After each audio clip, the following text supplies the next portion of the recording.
then Darren Turner under threat from David Brabham. You can see how every other driver now in pit lane's getting ready for those crucial stops. Are we going to see the two leaders in on this lap? Oh, it's tight. Pit window just opens. So in a way they couldn't, because they would have crossed the white line. These guys behind are able to come straight into the pits. That's sort of the luck of the draw in a way.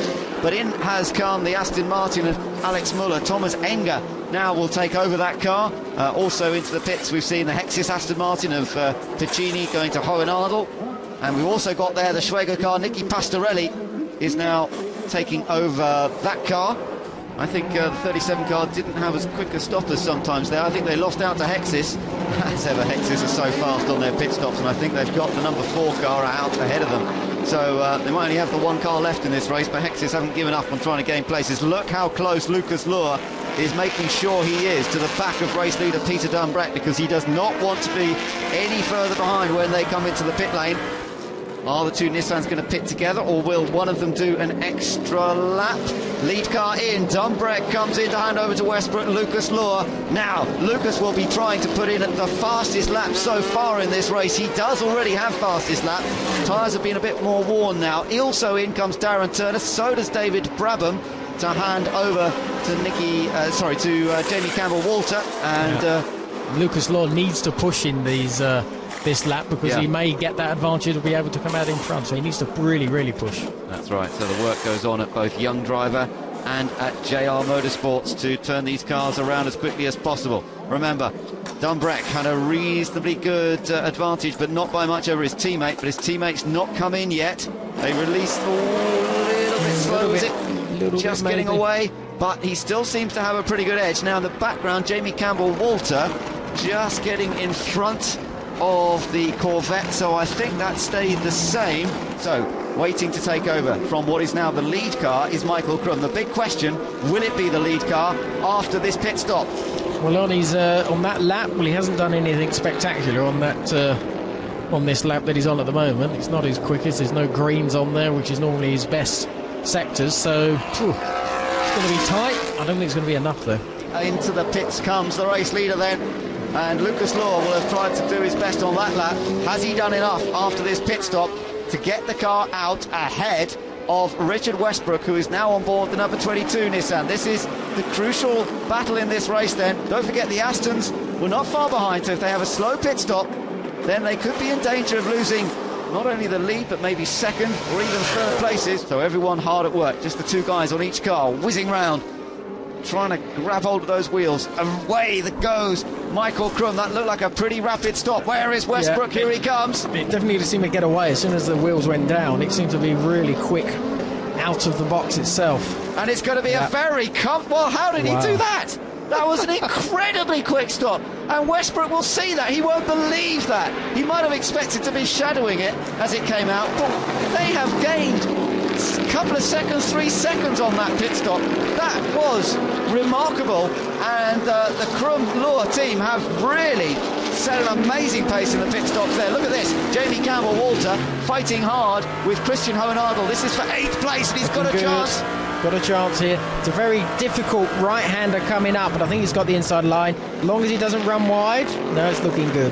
Good move there by Jamie. Yeah, Jamie Campbell-Walter likes overtaking cars here at Paul Ricard. We saw him do it last year, and he's gained one there as well. So that will pull him up into 8th position now, and he's going on a charge and chasing after. The next target that he will have is, let's take a look, he's going to be going after Stefan Mucker in the Aston Martin next. And yeah, we've got to still wait for a couple of cars to have finished their round of pit stops, and we'll sort of sort out the order a little bit more here. But as they come through, he's still being chased by the Aston. The Aston's having a go at getting back down the inside. Oh, he just manages to hold him off. And Hohenadel almost got Jamie Campbell-Walter back at the chicane there. Look how close they're running. That is great, isn't it? Look at how Westbrook has caught. He's caught and he's going for the lead. Westbrook, where did he get all that pace from? Well, he's out. His outlap was fantastic. It's the fastest lap maybe of the race. I'm not sure it was the fastest lap. Well, yes, it was. It was the fastest lap of the race. Lucas Luhr could hardly believe the fact that Westbrook was right on Michael Crum as they came over the line. Look at this. Look at this. Michael Crum, who had a big lead coming out of the pits. Westbrook so nearly had him. In fact, he was ahead of him across the line there. He was recorded as being in front of the Michael Krum car as they came over the line. But, of course, Krum had the inside line, turning into turn one. Westbrook had to slot in behind him again. Sure. But, my goodness. He's closed that gap down wonderfully. Well, this is going to be interesting now, because obviously the pressure on Michael to keep him front, but he can see that Richard has absolutely done a storming first lap. So now it's going to be down to who can. Well, this is proper outsight racing. The other one, absolutely. Proper racing between the two Nissans. Now Michael's going to be tight there, so really it's now to Richard if he can get drive out of this corner to get a chance. It doesn't seem maybe he's not quite got enough here. Into the pits there is the number 37 car. Now what's that about? They must have a problem. That is Nicky Pastorelli, and it all looks a bit slow and lazy, and clearly the winner last time out at Navarra is out of this race early on. Now looking at Jamie Campbell-Walter behind Fred McAvicky here, on board the Nissan with Jamie. Oh, and the Ford was well over the curve there.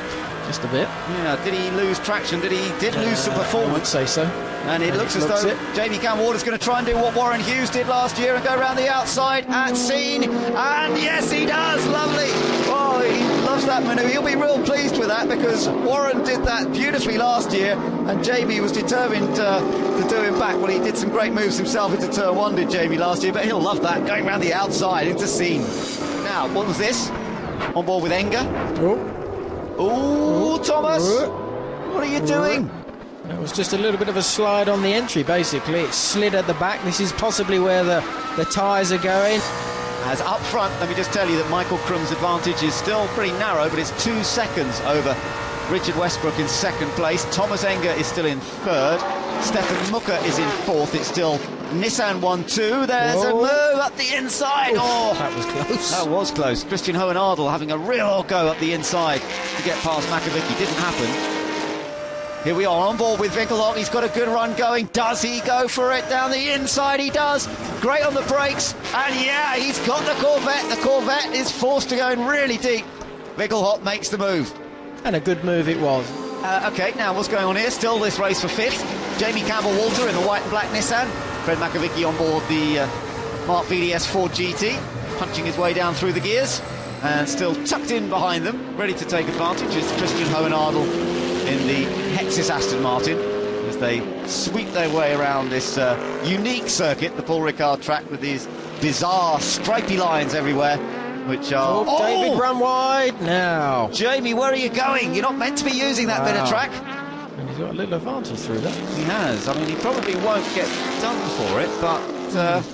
It's not going to make it easier for Fred behind him there. Didn't gain a place, but he certainly gained a bit of time. This could be a nice little run to the flag from these two. You do wonder, Michael, of course, Krum, his outlap for the pits didn't seem that hard because the gap was closed up. Westbrook, meanwhile, was on an absolute mighty charge. Krum maybe sort of went out gently on his tyres and then almost miscalculated because Westbrook was so quick he almost got past him.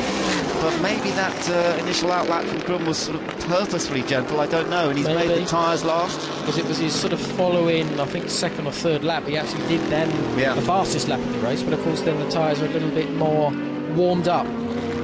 Let's see if we can find any more from Richard's teammate in pit lane. Peter, it seems that Richard is losing pace out there. It seems that Richard might be losing pace out there. Yeah, this is, as I said, all weekend, this is the track that the tyres suffer the most on, and it looks like his pressures are a little bit high now.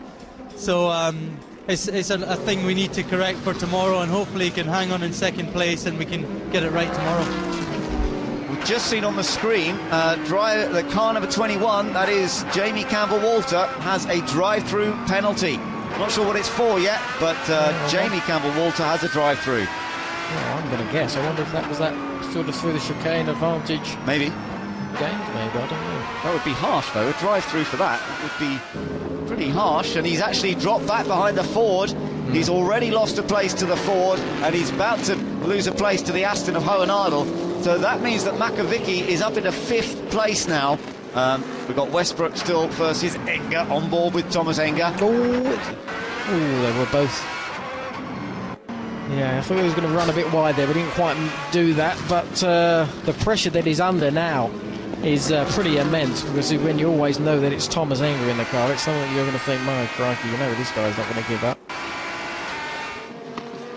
Here comes Enger then. Is his a last chance perhaps? Or is it the next run out of the chicane and up towards Scene that will be his last chance? He's going to be out of the shade. He doesn't want to hit that curve. That's better. He's on the inside! Wow! What a lovely move. Typical Thomas, somewhere where you wouldn't expect it. Wow! Oh, brilliant. Awesome. Brilliant. Off the brakes, he just rolled it in alongside. There was nothing Westbrook could do about that. I love him for that. That's what he's like. He just doesn't give up. He's in a good position now because although Richard's close to him, he's not quick enough around this part of the circuit. There is our race leader though, it's Michael Krum. An amazing pit stop on his car, not quite the fastest of all, but it was 3 seconds faster than they managed on the number 22 car. That's what got him in front. He was ever so careful on his outlap, as if he knew he had to protect his tyres. Whether that was the reason or not, he just fended off Westbrook, and ever since then, his tyres have lasted the distance. He has been able to lap consistently fast, and in fact, for the first time this year, they might have won a championship race, but it's the first time this year they've won a qualifying race. Lucas Law and Michael Krum take victory in the qualifying race here at Paul Ricard. They earn themselves pole position for tomorrow, and Westbrook's lost another place. Aston's finished second and third. Wow. Westbrook finishes in fourth. And don't worry about the Corvette, that was a lap down, several laps down anyway. Fifth place goes to the Ford of Makavicki, and drive-through on the last lap. You're right, for Jamie Campbell-Walter, but it means Hohenadel sixth. Seventh will go to Winkelhock with the Lamborghini that was struggling. Eighth goes to Engelbert and Rossi. Let's just take a look and see if we can work out what happened to Richard Westbrook in terms of Stefan Mucker. Now remember, it's a hefty thump. Hefty Mucker comes through. Kiss. Yeah. Yes. This was afterwards. And Westbrook going, what are you doing? Yes. When you think of what happened at Silverstone, the fact that Stefan Mucker kept his licence, but it was all a bit marginal with the incident at Silverstone when he swiped Richard Westbrook down the Hangar Straight. It's interesting that the two of them have shared blows once again.